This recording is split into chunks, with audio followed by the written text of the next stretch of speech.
우리 다 같이 사도신경으로 신앙 고백하겠습니다. 전능하사 천지를 만드신 하나님 아버지를 내가 믿사오며 그 외아들 우리 주 예수 그리스도를 믿사오니 이는 성령으로 잉태하사 동정녀 마리아에게 나시고 본디오 빌라도에게 고난을 받으사 십자가에 못 박혀 죽으시고 장사한 지 사흘 만에 죽은 자 가운데서 다시 살아나시며 하늘에 오르사 전능하신 하나님 우편에 앉아 계시다가 저리로서 산자와 죽은 자를 심판하러 오시리라. 성령을 믿사오며 거룩한 공예와 성도가 서로 교통하는 것과 죄를 사하여 주시는 것과 몸이 다시 사는 것과 영원히 사는 것을 믿사옵나이다. 아멘. 우리 찬송가 246장입니다. 나 가나안 땅 귀한 성에 들어가려고 찬양드리겠습니다. 246장입니다.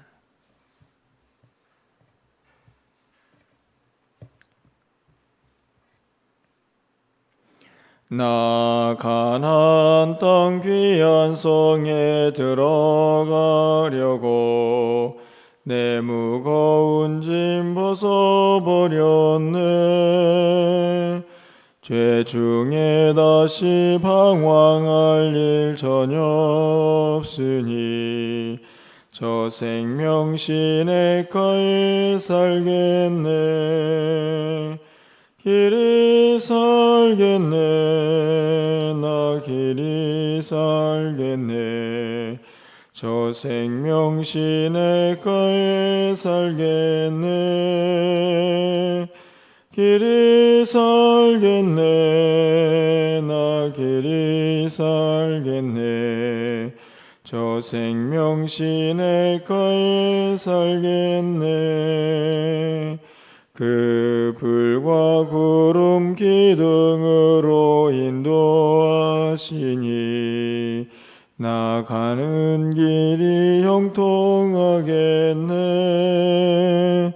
그 요단강을 내가 지금 건넌 후에는 저 생명 시냇가에 살겠네.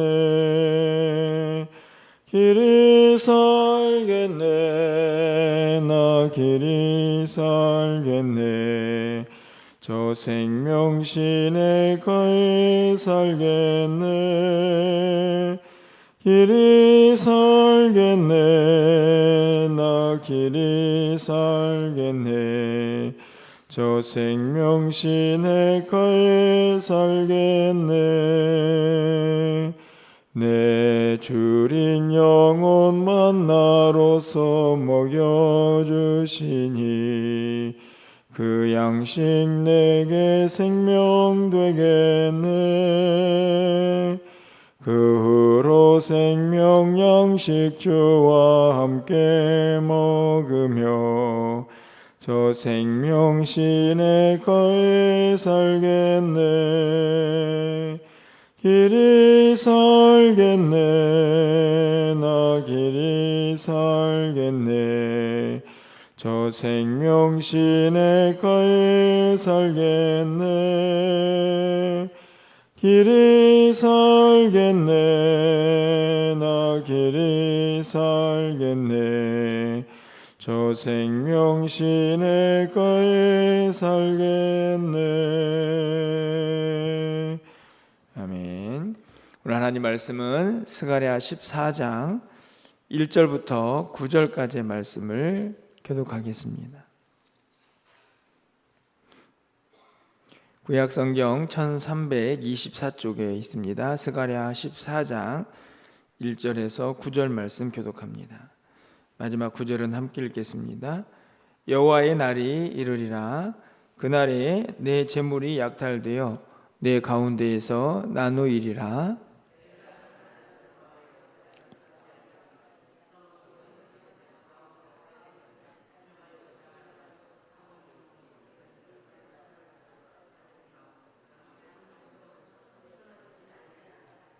그때 여호와께서 나가사 그 이방 나라들을 치시되 이왕의 전쟁 날에 싸운 것 같이 하시리라.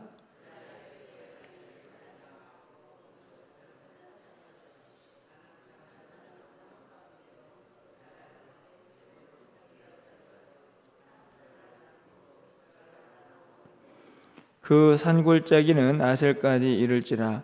너희가 그 산골짜기로 도망하되 유다 왕 우시야 때에 지진을 피하여 도망하던 것 같이 하리라. 나의 하나님 여호와께서 임하실 것이요 모든 거룩한 자들이 주와 함께 하리라.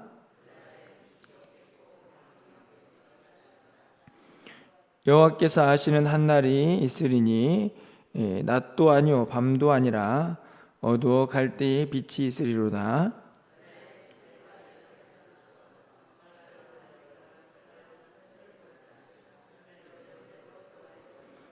9절입니다. 여호와께서 천하의 왕이 되시리니 그날에는 여호와께서 홀로 한 분이실 것이요 그의 이름이 홀로 하나이실 것이니라. 아멘. 저희가 이제 스가랴서의 마지막 장인 14장에 도착을 했습니다. 그날에라고 시작된 하나님의 날에 대한 소망이 이제 12장부터 계속 이어지고 있는데요.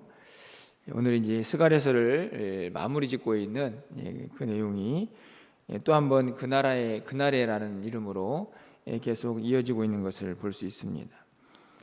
어제도 살펴보았지만 오늘 말씀은 특별히 우리의 마지막 때를 잘 기록하고 있는 내용이 기록이 되어 있고요. 그래서 아마도 요한계시록의 내용과 너무 많이 닮아있는 흡사한 그런 내용이 아닌가 생각이 듭니다.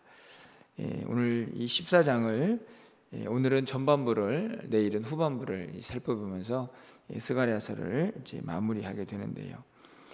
오늘 본문에 보면 특별히 1절에서 여호와의 날이 이르리라 그날에 이렇게 되어 있습니다. 그날이 어떤 날인지 언제인지 우리는 잘 알 수 없지만 이 말씀을 통해서 그날이 분명한 것은 여호와의 날이라 하는 것을 우리는 알 수 있습니다. 여호와의 날이라는 말은 인간이 개입할 수도 없고 하나님의 뜻에 따라서 하나님의 주권적인 계획과 섭리 속에서 하나님이 역사 속에 개입하는 그런 날이라고 우리가 말씀을 드릴 수 있습니다. 바로 그날이죠. 그날에 어떤 일이 일어납니까? 내 재물이 약탈되어 내 가운데에서 나누이리라. 이 말은 대적들이 그날이 되면 더 강해져서 우리의 재물도 약탈을 하고 우리 눈앞에서 그것을 분비하는 모습이 기록이 되어 있는데요. 우리가 쉽게 이제 마지막 때가 되면 이제 환난의 시간이 다가온다 하는 것을 우리는 잘 알고 있는데 오늘 2절에 있는 말씀을 보면 그 일이 누구 안에서 이루어지는가도 우리가 이해를 할 수가 있습니다. 보니까 내가 이방 나라들을 모아 예루살렘과 싸우게 하리라. 결국에 이 마지막 때의 엄청난 이제 환난이 누구의 허락 하에서 이루어지고 있는가를 볼 수 있죠. 내가 이렇게 되어 있습니다. 쉽게 말하면 그 날을 이루시는 하나님께서 그분의 허락 안에서 이 대적들이 성도들을 힘들게 하고 이 환난 가운데 처하게 할 것이다 하는 것을 분명히 가르쳐주고 있는 것이지요.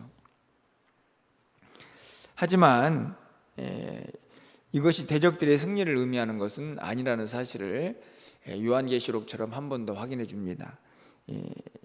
이 2절 끝부분에 가보시면 남은 백성은 성읍에서 끊어지지 아니하리라 되어 있죠. 이 대적들이 아무리 강하게 믿는 자들을 핍박할지라도 절대로 그 백성들이 끊어지지 않을 것이다.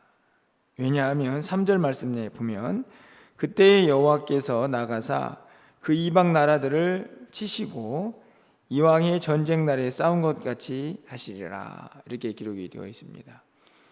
결국에는 이 대적들을 누가 물리치실 것인가, 그리고 하나님께서 물리쳐 주실 것이다 하는 것을 기록을 하고 있죠. 이왕의 전쟁의 날, 이 말은 조금 어려운 말인데 이 말은 다른 말이 아니고 이전에 하나님께서 모든 전쟁에서 싸우셨던 그 왕의 하나님의 모습을 이왕의 전쟁이라고 이렇게 기록을 합니다. 생각해 보면 이스라엘 역사에 참 많은 전쟁이 있었는데 그때마다 누가 싸우셨느냐? 하나님이 싸우셨는데요. 그 하나님처럼 이 마지막 때에도 하나님이 모든 대적들을 백성들을 위해서 싸우셔서 물리칠 것이다 하는 것을 말씀하고 있습니다. 여러분 한번 생각해 보시면 출애굽부터 하나님께서 싸우셨고 결정적으로 가나안 땅에 들어갈 때에는 누가 싸우셨느냐? 하나님께서 함께 하신 싸움이었죠. 여리고성이 무너질 때를 보아도 그렇고 요단강이 갈라질 때도 그렇습니다. 모든 일에 하나님이 개입하셨는데 그때처럼 하나님이 친히 싸우실 것이다. 하나님이 전쟁에 서셨으니 누가 이길 수가 있겠습니까? 마지막 때의 모습을 그대로 드러내고 있는데요. 그뿐만이 아니고 4절과 5절에서는 그 마지막 때의 환난에 하나님께서 백성들에게 믿는 자들에게 피할 길도 주시는 것을 우리가 볼 수 있습니다. 4절 상반절 말씀을 보면 그날에 그의 발이 예루살렘 앞 곧 동쪽 감람산에 서실 것이요. 하나님께서 그날에 감람산에 서시는데 이 감람산에 임재를 하시니까 어떤 일이 벌어집니까? 그 감람산이 두 양쪽으로 이제 갈라지게 되는 모습이 이제 환상으로 기록되어 있습니다. 그러면 산이 갈라지면 그 사이에 뭐가 생길까요? 골짜기가 생기겠죠. 그 골짜기를 왜 만드시는가? 5절 말씀에 보니까 그 산 골짜기는 아셀까지 이를지라 너희가 그 산 골짜기로 도망하되 이렇게 되어 있습니다. 이 골짜기는 어떤 골짜기냐면 믿는 자들을 피신, 쉽게 말하면 믿는 자들의 피난처가 되는 그런 골짜기이죠. 백성들이 당하는 그 고난을 하나님께서 전쟁을 통해서 이기시지만 그 가운데 백성들이 피할 곳도 하나님이 만드시고 계시는 것을 우리는 발견할 수가 있습니다. 너무 중요한 말씀이라는 생각이 듭니다. 장차 마지막 때에 이루어질 일만이 아니고 지금 치열한 영적 전쟁에서 싸우고 있는 우리 모두도 마찬가지라고 생각이 듭니다. 마치 나 혼자 싸우는 것처럼 그렇게 외롭고 착각이 될 때도 있지만 결코 나 혼자만의 싸움이 아니라 하는 것이죠. 이스라엘 백성들 그리고 또 마지막 때의 남은 백성들까지도 하나님께서 함께 싸우시고 마침내 피할 길도 주셨던 것처럼 오늘 우리도 그렇게 하나님께서 이 마지막 싸움을 다 마칠 때까지 우리와 함께 하시고 또 우리를 대신해서 싸워주시기도 하시고 또 궁극적으로 우리에게 피할 길도 주실 줄 믿습니다.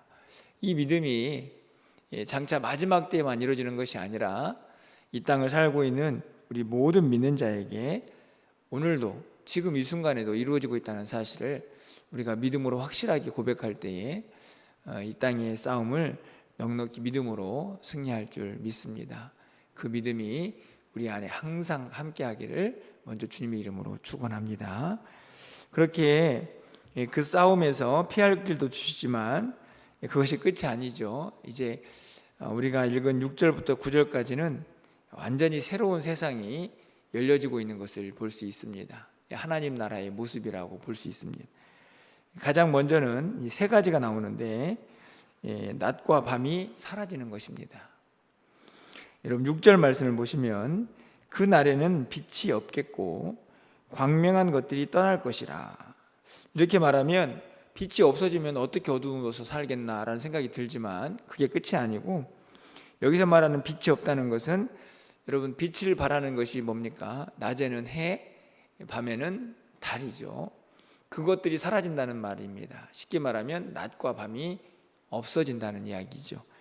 7절 말씀에 보면 여호와께서 아시는 한 날이 있으리니 낮도 아니고 밤도 아니라 어두워갈 때에 빛이 있으리로다. 이렇게 되어 있습니다. 여러분 이 말은 굉장히 중요한 의미가 있다고 생각이 드는데요. 여러분 우리는 낮과 밤이 끊임없이 반복되는 그런 세상을 살고 있지 않습니까?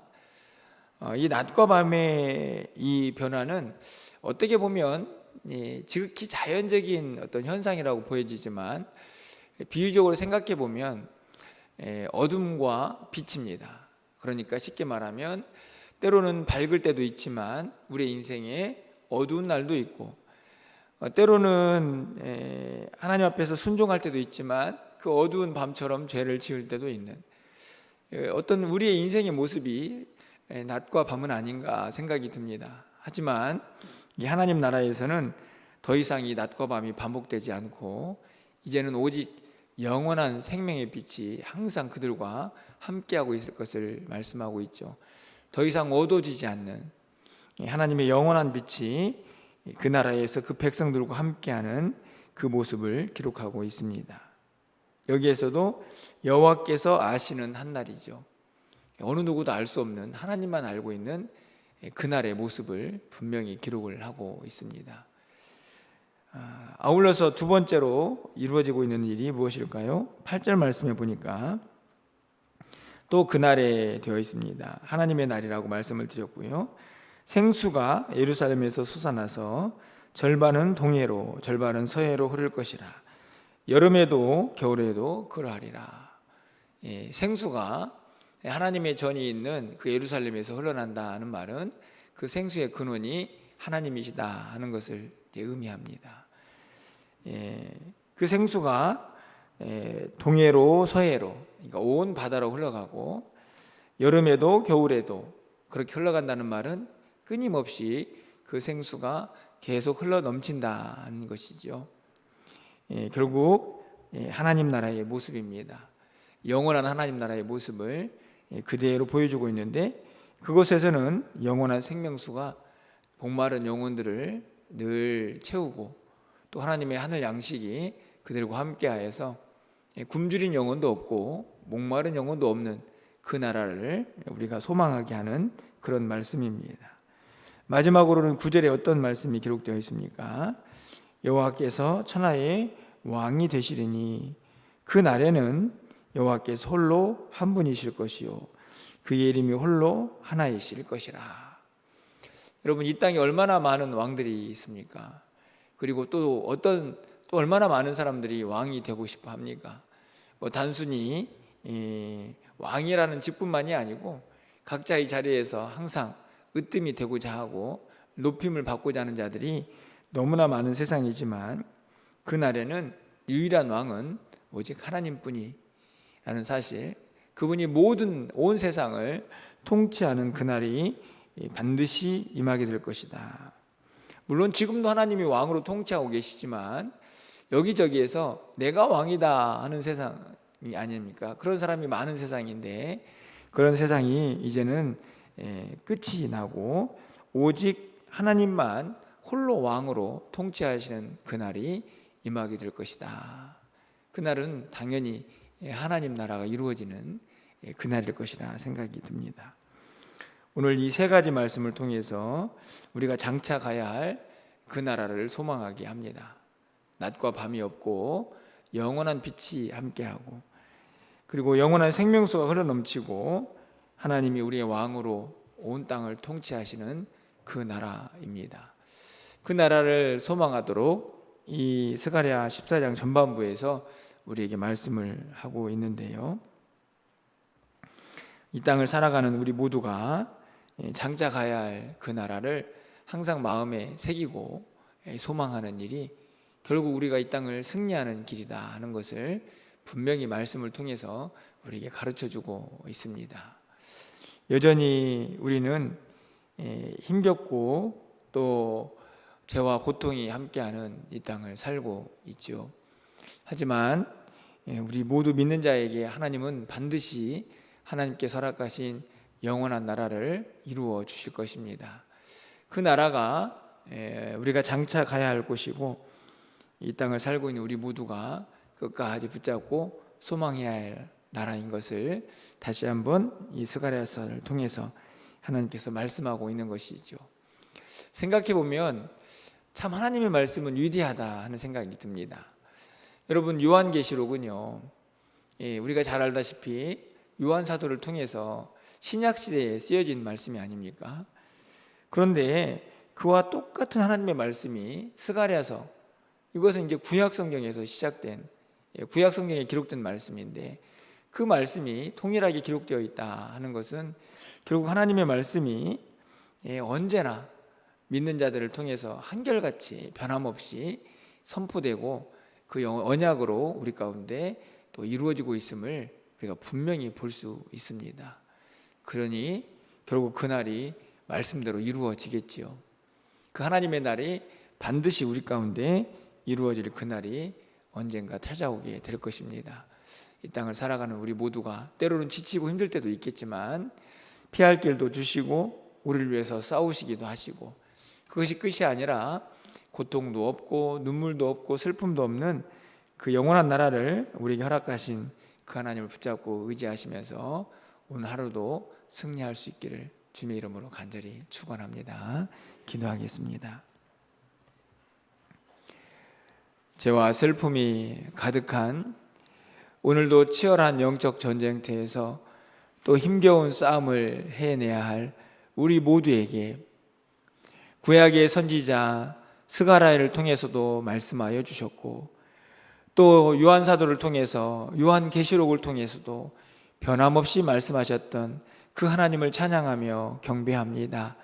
우리에게 참된 하나님 나라의 그 영원한 약속을 소망하게 하시고 이 땅에서도 그 믿음 가지고 승리하며 살게 하시니 하나님 참 감사합니다. 오늘도 그 믿음 가지고 이 땅을 살아갈 수 있는 우리 모두가 되게 하여 주시옵소서.